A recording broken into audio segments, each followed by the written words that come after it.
यार इसे निकाल दो। राष्ट्रीय महिला दिवस पर जन ग्रामीण विकास संस्थान की ओर से आयोजित इस कार्यक्रम में उपस्थित संस्था की अध्यक्ष श्रीमती विमला जी, श्रम प्रवर्तन अधिकारी पूर्ति जी, सुपरवाइजर ICDS,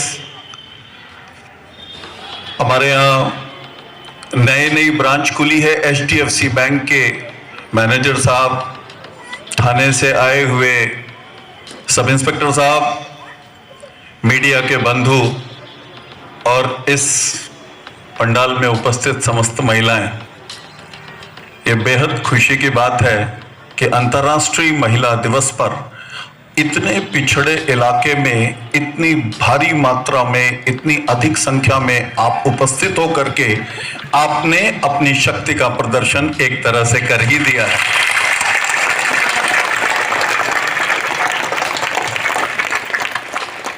आप सभी को बधाई, न केवल इसलिए कि आज बल्कि इसलिए क्योंकि इतने पिछड़े इलाके में अगर आप अपने घर से बाहर निकल करके अपने अधिकारों के प्रति सचेत होते हुए घर से बाहर निकल के कार्य करने के लिए प्रेरित हैं, तो यह महिला सशक्तिकरण का पहला कदम आपने बढ़ा लिया है।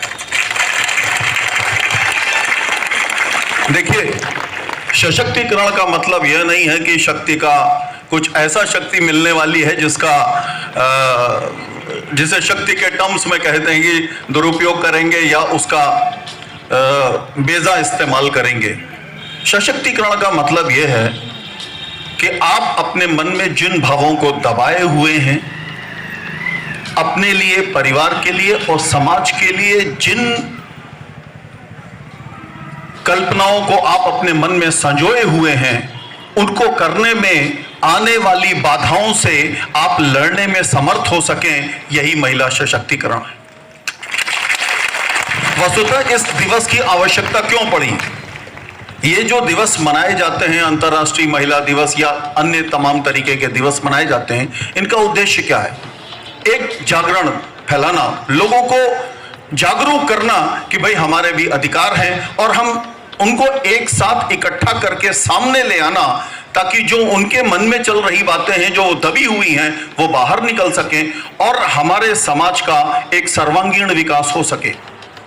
हम जिस व्यवस्था में जी रहे हैं इसे पितृसत्तात्मक व्यवस्था कहते हैं, पैटर्नलिस्टिक फैमिली स्टाइल, जहां पर समाज में पुरुषों का क्या कहेंगे कि प्रधानता होती है, परिवार में भी पुरुषों की प्रधानता होती है और उन्हीं के हिसाब से समाज चलता है।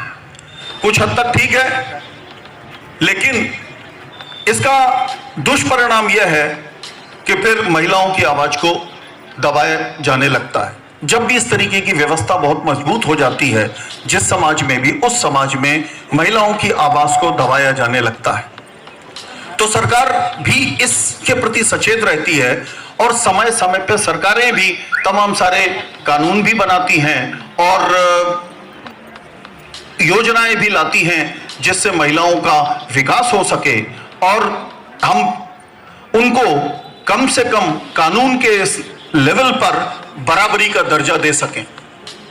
परिवर्तन पहले कानून में करते हैं और फिर उस कानून को इंप्लीमेंट करके समाज में सबको बराबरी का दर्जा प्रदान करने का प्रयास करते हैं।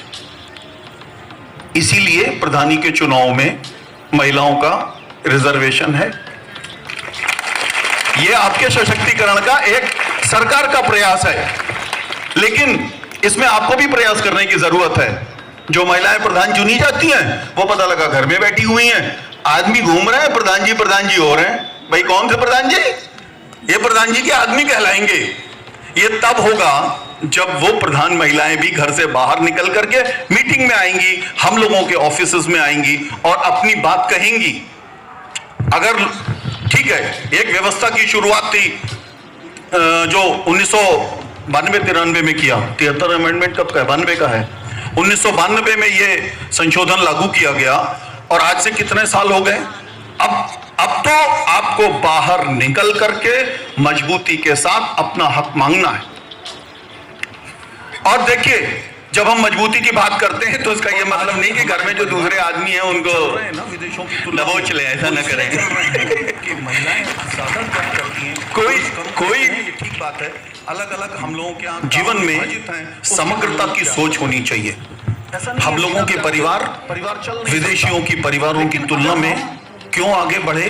स्वतंत्रता का या अपनी शक्ति का प्रयोग समझदारी से नहीं करेंगे तो सबसे पहला नुकसान हमारे परिवार का होगा, और परिवार का नुकसान जो होगा वो सबके लिए होगा। वो आपका भी नुकसान होगा और हमारा भी नुकसान होगा। तो इसका जो सबसे महत्वपूर्ण पहलू है जिस पर हमें ध्यान देना चाहिए कि हम पहले तो उन कामों को करें जिन कामों के लिए हम कभी सोचते ही नहीं थे। दूसरे की परेशानी में हाथ बटाएं, समूह बना करके अपनी बात आगे रखें। कोई आदमी बिचौलियों की जरूरत नहीं है। अब पूरे सरकारी विभागों में सारे अधिकारी 10 से 12 बैठकर आपकी बात सुनते हैं। औरों की तो मैं नहीं जानता, लेकिन ज्यादातर अधिकारी, खासतौर पे अगर मेरे चैम्बर में कभी कोई महिला शिकायत लेके आती है तो मैं आदमियों को पीछे करके पहले उसकी सुनता हूं, क्योंकि मैं जानता हूं उसके लिए बड़ा कठिन कार्य है कि अपना घर छोड़ करके शिकायत करने के लिए आए। लेकिन ये सारे अधिकारी कर रहे हैं, कोई एक नहीं। आप अपनी हिम्मत को बढ़ाइए, आगे आइए और लोगों की बातों को आगे रखिए। जब आप बाहर निकलेंगी तब एक तो जो लोग आपसे झूठ बोलते हैं, आपको गलत राय देते हैं, वो भी एक्सपोज हो जाएंगे। जैसे हमारे यहाँ कोई आता है और कहता है कि ये हमको तो ऐसा बताया फलाने ने, मैं बताता हूँ ये तो नियम ही नहीं है, दूसरे इस तरीके से काम होगा। तो वो बेचारा जो बिचौलिए के माध्यम से आ रहा था, वो बिचौलिए को छोड़ देता है और फिर सारी जानकारी उसको फर्स्ट हैंड प्राप्त होती है। तो मैं अनुरोध करूंगा, सबसे आग्रह करूंगा कि आप लोग भी जिसको समस्या हो इन सभी विभागों में जाएं। और अब देखिए कितनी अच्छी बात है, जिसको मैं सबसे पहले कहूंगा कि आपकी इंस्पेक्टर साहिबा महिला हैं और बहुत मजबूत महिला हैं, बहुत सक्षम महिला हैं। तो अब आपको जहां सबसे अधिक डर लगना चाहिए था, वहां सबसे अधिक आसानी है कि आप थाने में भी जाकर के अपनी बात कह सकती हैं। तो मैं एक बात और कहूंगा, स्वयं प्रयास कीजिए, निर्भर होना छोड़ दीजिए। बहुत से ऐसे काम हैं, आप स्वयं सोचिए, आपके विकास में, आपके घर के विकास में वो आपके आगे बढ़ने से हल हो जाएंगे। अगर विमला जी सब अपना घर परिवार चलाते चलाते आगे बढ़कर के इतने लोगों के लिए काम कर सकती हैं, तो एक महिला कम से कम अपने और अपने परिवार के लिए समग्रता में सोच करके जरूर आगे बढ़ के काम कर सकती है। सिर्फ मन बदलने की जरूरत है कि आप अपना मन बदलिए कि हम स्वयं आत्मनिर्भर होंगे, अपने आदमियों पर और अपने घर परिवार के लोगों पर नहीं। जब आप अपने मन में यह भावना प्रकट कर लेंगे या उत्पन्न कर लेंगे ऐसी भावना, तो स्वयं आपको अपने रास्ते दिखने लगेंगे कि क्या हम कर सकते हैं, क्या नहीं। जब आप मन में कोई भी परिवर्तन करते हैं या मन में कुछ ठान लेते हैं, तभी आप आगे काम करने में सफल होते हैं।